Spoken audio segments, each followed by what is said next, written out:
Shalom, kita berjumpa lagi dalam Fokus Christophilus. Terima kasih Anda masih bersama-sama dengan kami, dan kesempatan ini kita akan bersama-sama mendengar kesaksian dari Evangelis Andreas Kristandai. Dalam usia 75 tahun, beliau harus mengalami gangguan jantung. Mari bersama kita ikuti kesaksian Evangelis Andreas Kristandai, kiranya jadi berkat bagi kita semua.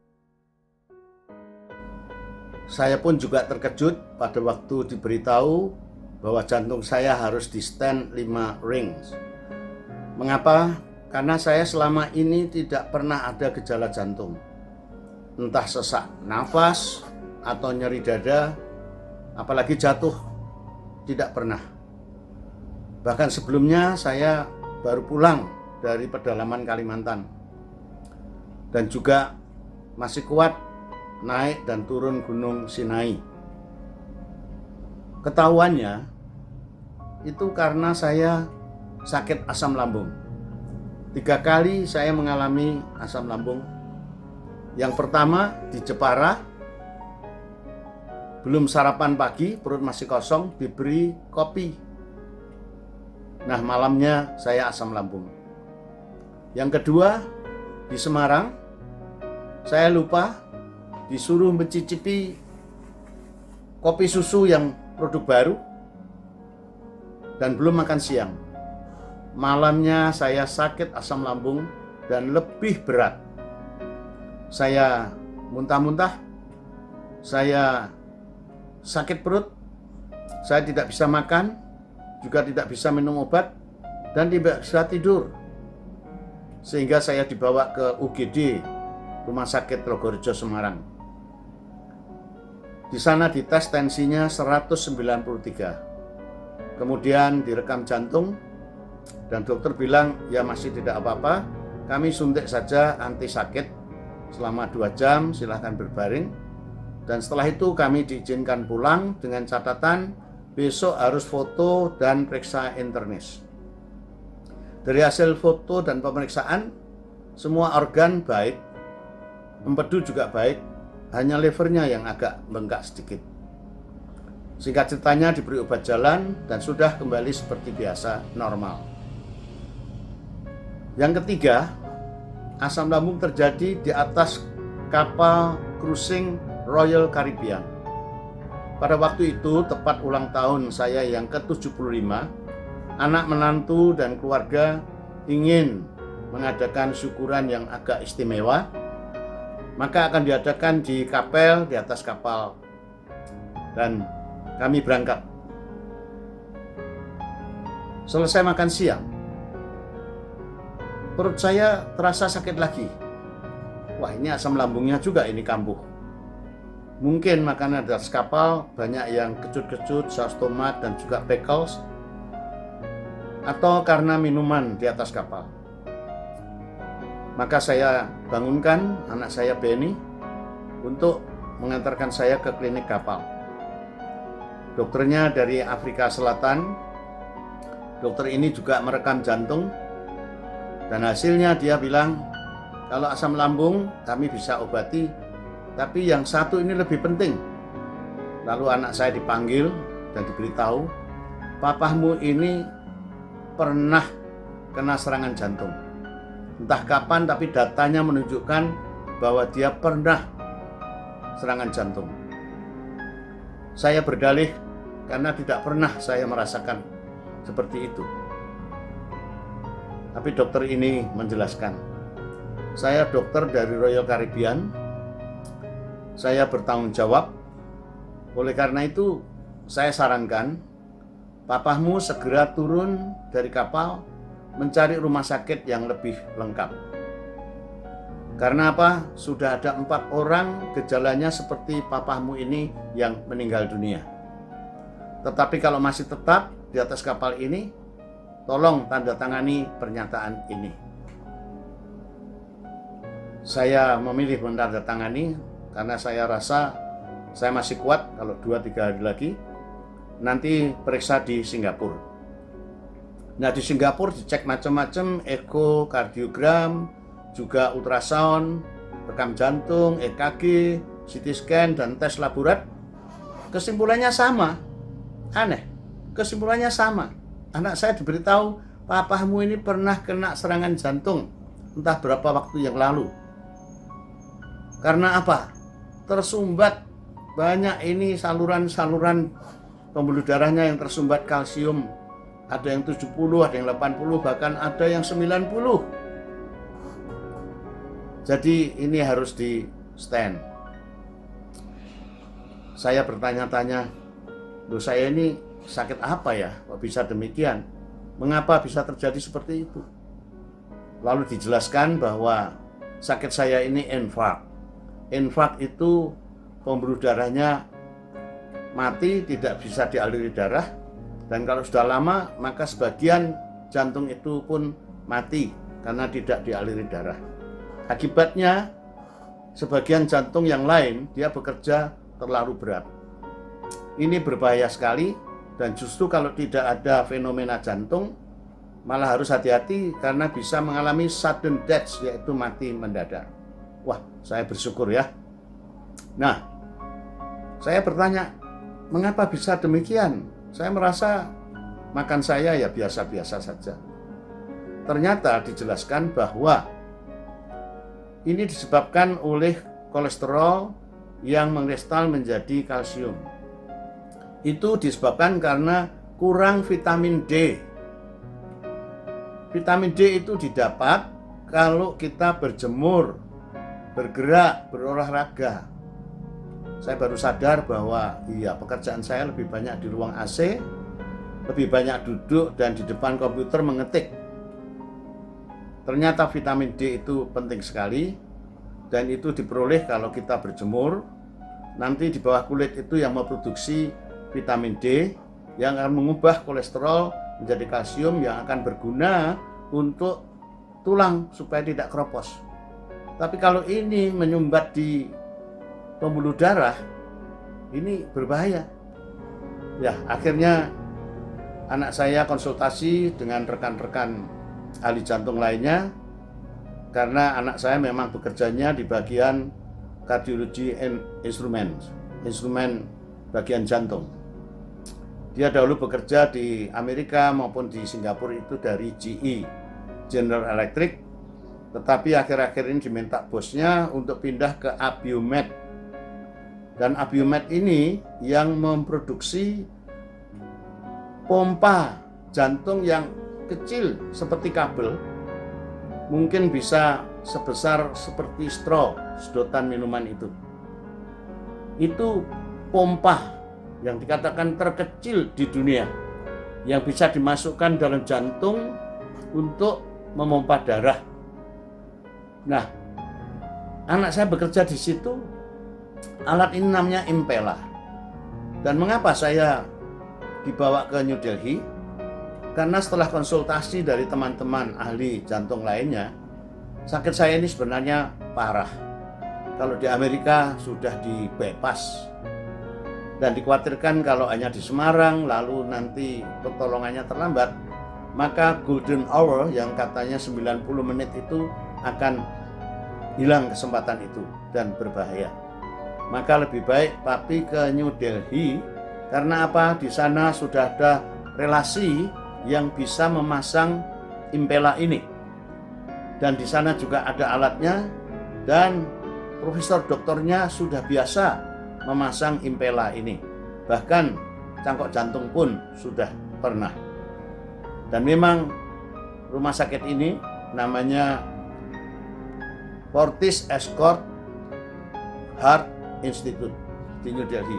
Memang terkenal, dan banyak pasien jantung yang berat-berat ke sana. Nah, itu alasannya mengapa ini standnya di New Delhi. Singkat ceritanya, ya akhirnya kami berangkat ke sana. Rencananya bersama Jeffrey, tapi Jeffrey lupa kalau visanya ke India sudah habis. Sehingga akhirnya saya berangkat sendiri, dan dia harus mengurus visa lebih dahulu, baru besoknya menyusul.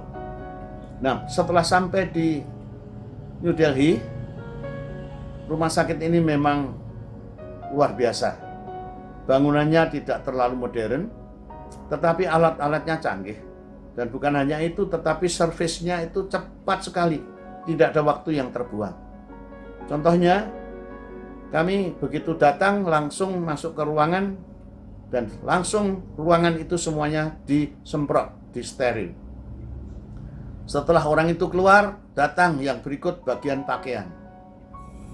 Mestinya saya tidak boleh membawa koper, karena mereka katakan percuma, karena semua di sini harus telanjang, harus memakai pakaian rumah sakit. Juga tidak boleh membawa makanan, juga tidak boleh membawa HP. Tetapi karena relasi yang baik tadi dengan Jeffrey, akhirnya kami dapat dispensasi. Diizinkan bawa koper, bawa HP, bawa pakaian, bawa makanan. Ya, itu dispensasi yang kami terima. Dispensasi yang lain adalah bahwa kami dianggap sebagai pasien domestik, sehingga tarifnya lebih murah. Nah, kemudian datang tukang cukur. Setelah tukang cukur selesai, datang dokter muda mengumpulkan data-data saya. Pertanyaannya, mengapa Bapak ke rumah sakit? Semula saya tidak mudeng pertanyaan yang sederhana ini, tetapi maksudnya dia ingin tahu saya sakit apa saja kalau ke rumah sakit, dan minum apa saja, gejalanya apa saja, apakah ada larangan ini itu, gejala ini itu, dan sebagainya. Semuanya dicatat. Oke, setelah itu datang dokter yang lain lagi, perempuan. Ternyata dia ahli gizi. Berdasarkan data yang masuk tadi, dia menganjurkan kalau gitu makannya harus begini, ini yang boleh dan ini yang tidak boleh. Wah, supnya memang tidak enak ya, hanya kuah saja. Dan pada waktu saya minta telur, dia tertawa mengatakan, Pak, di sini tidak ada telur, karena di sini adalah rumah sakit vegetarian. Baru saya sadar bahwa ini adalah Hindu dan India. Tapi tidak apa-apa karena servisnya bagus.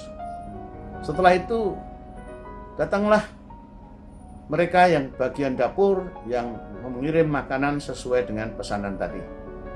Bagus sekali, kami tidak harus menunggu berlama-lama dan tidak bertele-tele prosedurnya. Nah, sampai kepada yang paling penting adalah apa diapakan saya ini. Maka 4-5 dokter itu beberapa menit sebelum ke ruang operasi masih mendiskusikan. Apakah hanya di kateter, apakah di stent, apakah dipasang impela, atau bypass, atau apa. Tetapi saya disuruh tanda tangan 2 surat pernyataan setuju. Dan pada waktu saya baca, sangat mengerikan isinya. Karena isinya adalah risiko-risiko yang bisa saya terima. Yang pertama adalah risiko alergi. Bisa alergi obat. Yang kedua, risiko stroke sebagai dampaknya.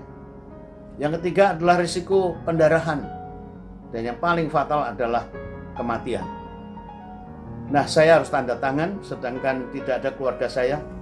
Maka saya minta tolong Dr. Nancy, temannya Jeffrey, untuk call. Bagaimana pendapat anak saya ini? Jeffrey belum tiba, dia hanya mengatakan dari atas pesawat, sudah papi tanda tangani sendiri saja. Ya, dengan iman saya tanda tangani atas rekomendasi anak saya, apapun yang akan terjadi. Nah, kemudian saya digeledek masuk ke ruang operasi. Dingin sekali ruangan itu, harus dingin sekali. Karena saya telanjang, lebih dingin lagi, dan hanya diberi selimut. Satu ketika saya kepingin pipis. Saya bingung, ini bagaimana ini? Sedangkan sudah di meja operasi tidak boleh bergerak. Hidung saya juga gatal. Tapi ya puji Tuhan, saya beri kode-kode dan ternyata dokternya mengerti kesulitan saya, sehingga saya diizinkan untuk pipis di tempat tidur, tempat meja operasi itu. Ya, saya merasa lega kalau itu diizinkan. Dan dokter yang lain menyuruh perawat untuk membantu saya menggaruk mana yang bagian mana yang gatal dan sebagainya. Nah, itu semua dikerjakan, saya masih dalam keadaan sadar karena operasinya hanya di bagian selangkangan dan antibiusnya itu hanya lokal. Jadi tidak merasa sakit. Saya hanya melihat selang yang panjang berdarah begitu keluar masuk. Dan dengan mata saya melirik itu video monitornya, jantung saya kelihatan terus bergerak gini sementara dimasuki alat-alat itu. Ya, saya bersyukur karena tidak sakit. Tetapi saya sempat tersengal kira-kira 4 kali berapa menit. Tidak bisa nafas. Saya khawatir kalau itu kebablasan. Saya berpikir macam-macam. Wah, ini kalau kebablasan bagaimana begitu ya. Dan saya jadi ingat ada teman yang di ring 1 mati. Keponakan saya di Jakarta di ring 2 sekaligus juga meninggal dunia. Saya juga berpikir, apa ini ya rasanya kalau orang bunuh diri, gantung diri itu. Karena rasanya itu seperti leus, tidak bisa nafas. Oksigen itu seperti tidak sampai ke otak. Itulah yang saya rasakan. Tapi yang saya ingin saksikan kepada Bapak, Ibu, dan saudara sekalian adalah bahwa firman Tuhan itu luar biasa. Berapa hari sebelumnya saya mendapat rema dari Mazmur 46 ayat 2. Ayat itu berkata begini, Allah itu bagi kita tempat perlindungan dan kekuatan, sebagai penolong dalam kesesakan sangat terbukti. Di sini ada beberapa kata yang saya ingin garis bawahi. Allah itu tempat perlindungan dan kekuatan. Apa bedanya perlindungan dan kekuatan? Perlindungan itu kalau saya umpamakan benteng, itu menahan musuh dari luar. Tapi kalau benteng ini jebol, ya akhirnya harus memakai kekuatan dari dalam kita sendiri. Dan kekuatan itu diberi oleh Tuhan. Kata yang ketiga yang menjadi rema buat saya adalah kata dalam kesesakan. Nah, kesesakan ini kaitannya juga dengan sesak nafas tadi.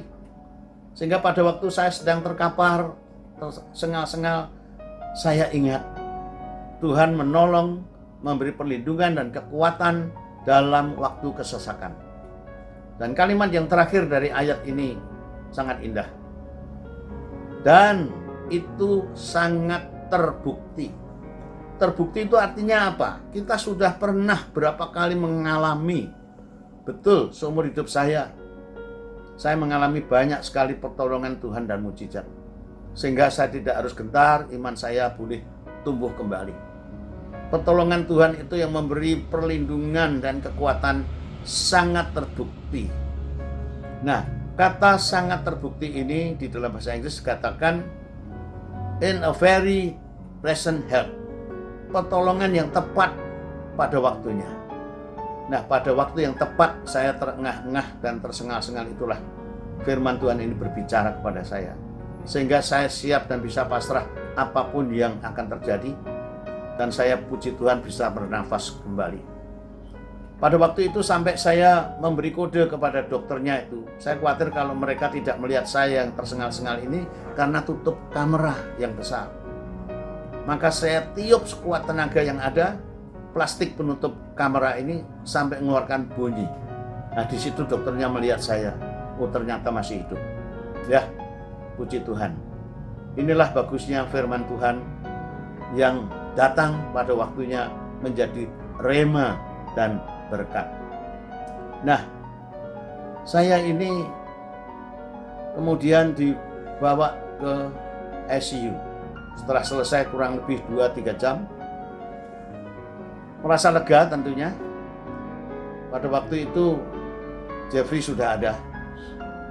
Tapi di ruang ICU malam hari saya mengalami pendarahan.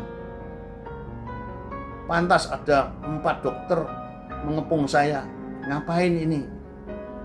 Ternyata pendarahan ini harus dihentikan dengan menekan pembuluh darah ini sekuat tenaga sampai nempel ke tulang tulang pinggul gitu. Dengan ditekan-tekan, diputar-putar. Wah, ini sakit sekali. Karena apa? Obat biusnya sudah lebih dari 2 jam sudah tidak mempan. Sakit. Ya, dokternya mengatakan relax. Tetapi karena sakit otomatis saya menolak. Sampai pada waktu bergiliran ganti dokter yang lain. Nah, dia memakai pendekatan yang lebih manusiawi. Dia mengajak saya omong-omong dan dilus-lus. Begitu saya relax baru ditekan. Akhirnya pendarahan berhenti. Kemudian dibuatkan bola dari kanvas begitu, dari perban. Kemudian diplaster yang kuat sekali. Setelah itu ditindih 2 bantalan pasir. Dengan catatan saya tidak boleh bergerak, tapi tetap menggerakkan jari-jari supaya tidak kram, darah tetap mengalir, dan nanti setelah 4 jam baru bantalan pasir itu diangkat. Dan betul tepat jam 2 pagi diangkat bantalan pasir itu, saya merasa lega dan baru saya berusaha untuk tidur. Besoknya saya sudah dipindahkan ke ruang biasa, tetapi masih dapat kabar, Pak, ini nanti akan ada ronde yang kedua untuk pemasangan ring yang ke-6 dan ke-7. Kaget saya. Wah, sakit lagi ini, proses lagi. Tapi Jeffrey menghibur, bilang, ya, tapi putusannya nanti sore, Bi. Sehingga saya masih sempat untuk berdoa, saya memohon supaya Tuhan batalkanlah ring yang ke-6 dan ke-7 itu. Dan ternyata sore harinya masuklah Jeffrey ke ruangan dengan senyum berkata, puji Tuhan, Pi, tidak jadi babak kedua. Karena apa? Mereka sudah mengadakan tes flow daripada darah saya ini, arusnya itu cukup kencang, jadi tidak perlu. Juga dokternya ini mengatakan bahwa ayahnya dia sendiri seperti itu, 60, 70, dan dibiarkan sampai sekarang juga masih hidup. Nah, dengan pertimbangan-pertimbangan seperti ini dan risikonya, maka akhirnya saya hanya di ring 5. Inilah kesaksian yang bisa saya sampaikan. Jadi nasihat yang terakhir, perhatikan bukan saja diet pola makan, tapi juga pola kerja, pola hidup itu. Olahragalah yang teratur, jangan takut hitam karena panas berjemur, itu berguna untuk vitamin D. Dan biarlah itu bisa mengubah kolesterol menjadi kalsium untuk anti pengeroposan tulang. Demikian kiranya kesaksian saya ini boleh menjadi berkat dan kekuatan bagi saudara sekalian. Tuhan memberkati. Amin. Demikian penuturan Evangelis Andreas Kristandai, dan pasti kita mendapat berkat dari kesaksian beliau. Sampai bertemu dalam Fokus Christophilus. Tuhan Yesus memberkati.